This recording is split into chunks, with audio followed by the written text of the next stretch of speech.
Bonjour et merci de passer par ici. Je me présente, je m'appelle Gildas Le Petit-Castel, auteur photographe, enseignant et également l'auteur du guide Les secrets de la photographie argentique paru aux éditions Erol. C'est dans une chambre noire à la fin des années 90 qu'est née ma passion pour la photographie. Et l'argentique ne m'a pas lâché depuis, étant donné que toutes les photos que vous pouvez voir sur mes sites ou dans mes ouvrages ont été prises sur pellicule. Alors non pas que je sois contre le numérique, ce serait complètement stupide, mais tout simplement l'argentique correspond à mon écriture et son rythme parfaitement à mon processus créatif. Mais assez parlé de moi, je ne suis pas là pour vous raconter ma vie, alors pourquoi cette vidéo ? C'est un peu toujours pour la même raison, je reçois énormément de messages avec souvent des questions qui découlent de propos assez ambigus que les gens entendent dans des vidéos sur internet et du coup je me retrouve à devoir justifier ou être en porte-à-faux. Alors je vous avoue que ça me donne envie de m'arracher les cheveux et à mon âge, c'est pas vraiment une bonne idée. Gildas Le Petit-Castel est né en 1979 à Croix et il la porte toujours. Alors ici, je ne vous dirai pas quel est le meilleur boîtier, comment charger ou décharger une pellicule d'un appareil, quel scanner il faut acheter, ou bien tout simplement pourquoi l'argentique va complètement changer votre vie. Non, pour tout ça, il y a déjà bien assez de tutos qui surchargent les serveurs. Cette vidéo s'adresse à tous ceux qui veulent bien débuter, progresser et surtout prendre et garder du plaisir en pratiquant l'argentique. Permets-moi de te vouvoyer. Si vous souhaitez trouver votre identité ou optimiser votre flux de production, vous êtes au bon endroit. Voici donc ni une, ni deux, mais 3 conseils de votre serviteur. Ne pas débuter avec des films périmés. Je vous l'ai dit, pour moi l'argentique est une écriture, et je ne sais pas vous, mais moi, ça m'excite pas trop d'écrire avec un stylo bouché ou qui fuit.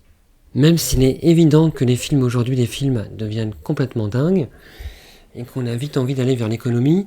Je prends l'exemple d'une pellicule Kodak Tri-X qu'on trouve facilement autour de 14 €, voire 15 €, et parfois même beaucoup plus. On peut se dire que se tourner vers les films périmés est tout de même plus économique. Alors oui, ils permettent d'expérimenter, ce qui est très important pour trouver sa voie, son identité.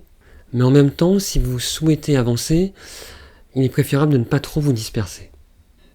Même si certains encouragent à, comme ils le disent, s'amuser avec des pellicules périmées, non, ce n'est pas vraiment une bonne idée, ça ne vous procurera pas longtemps du plaisir.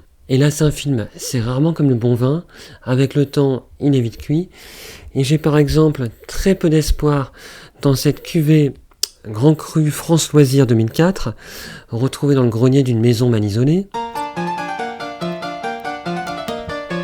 Bref, au-delà de la possible déception, perte de temps, perte d'argent, car oui, développer ça a un coût, le rendu aléatoire va rapidement devenir un frein, et croyez-moi, vous aurez bien plus de plaisir à pouvoir répéter et retrouver une esthétique, un rendu qui vous convient, qu'à l'obtenir de temps en temps aléatoirement. Et ce que je vous dis là est également valable si jamais vous vous lancez dans le tirage. J'ai par exemple cette magnifique boîte de Brovira. Il risque d'être voilé, fortement altéré par le temps, c'est pas un papier tout jaune. Il vaut mieux que je sache déjà maîtriser la technique et que j'arrive déjà à tirer sur un papier neuf, normal. Là, peut-être que je pourrais commencer à expérimenter et à m'amuser, comme disent certains, avec ce papier, mais certainement pas commencer à perdre mon temps avec des papiers compliqués qui vont vite me frustrer ou me donner des résultats qui ne correspondent pas à ce que je pourrais obtenir avec mon négatif. 2. Ne pas uniquement rechercher l'effet. Trop souvent, lorsqu'on débute en argentique, et notamment avec des films périmés, on espère retrouver l'apparence des filtres qu'on a appréciés sur Instagram. Pour ça, on a d'ailleurs parfois recours à des pellicules qui ont des dénominations un peu particulières. Je pense à des choses comme All Grey, Bubblegum, Metropolis, pour obtenir un cachet qu'on visualise facilement. Mais malgré ça, on n'est pas satisfait et on va tenter d'appuyer encore et encore la chose via le post-traitement. En argentique, le rendu se prévoit en amont par des choix. Quel objectif, quel film, quelle exposition, quel révélateur, etc. Je vous laisse vous noyer dans mon livre pour toutes ces questions. Et je précise que l'acheter ne suffit pas, il faut le lire. Vous devez d'abord penser votre image, j'ai envie de dire, à nu, afin de vraiment vous questionner sur quelle matière va pouvoir la porter, lui donner du sens. Alors c'est clair, tout le monde n'a pas accès à une chambre noire. Mais en exploitant un peu trop les capacités incroyables des scanners ou en poussant trop loin le post-traitement, vous allez tout simplement sortir de l'argentique. Car même si vous aviez beaucoup de pratiques en laboratoire, il vous serait impossible de reproduire à l'identique ce que vous avez réussi à concevoir via un logiciel. Bref, on va pas se mentir, les outils numériques sont tellement perfectionnés, ils offrent tellement de possibilités, on peut tellement récupérer de données qu'on finit par finalement moins se concentrer à la prise de vue. 3. Ne pas penser l'écran comme une finalité. Même si c'est essentiellement sur les réseaux que vous partagez vos images, que vous guettez les likes et autres émoticônes expressives, si finalement c'est cette audimat virtuelle qui finit par vous dire cette image est peut-être meilleure qu'une autre, ce qui n'est pas une bonne chose, ce qui caractérise l'argentique, c'est sa matérialité, le fait qu'il y ait un support. Présenter ces images sur un écran, c'est forcément ne pas maîtriser ni leur chromie, ni leur contraste. Ce n'est pas vous qui réglez le matériel de vos spectateurs, des internautes, et vous n'êtes pas à l'abri qu'on ait laissé un filtre anti-lumière bleue, ou qu'on ait baissé ou augmenté la luminosité à outrance, bref, vous ne maîtrisez rien. En cela, vous fiez par exemple à une vidéo YouTube pour choisir l'esthétique et le rendu d'une pellicule photo, c'est forcément aller droit dans le mur. Il est particulièrement important que vous fassiez tirer vos photographies, ou vous appreniez à les tirer vous-même, c'est encore mieux si vous avez les capacités, les moyens de le faire. Une photo a besoin d'un support, et le papier, croyez-moi, n'est pas qu'un bruit de fond. Il influe beaucoup sur le rendu et la vision qu'on aura de l'image.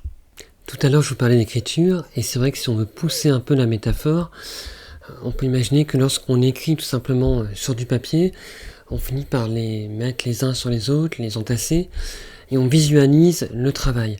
En argentique, c'est pareil, cette matérialité contribue et aide à se rendre compte de ce qu'on produit. Donc c'est très important, je pense, de ne pas rester sur un écran. Alors c'est aussi pour ça que je défends et revendique beaucoup l'édition photographique, la conception d'un livre de photographie, parce que tout simplement, lorsqu'il est bien réalisé, bien produit, ça reste un moyen de partager avec beaucoup de précision vos images. Voilà, j'espère que ces 3 conseils vous aideront et vous orienteront dans votre pratique de la photographie argentique. Je vous dis à très bientôt pour de prochaines petites vidéos comme ça, qui auront des thématiques complètement différentes. En attendant, gardez l'œil ouvert et faites des images.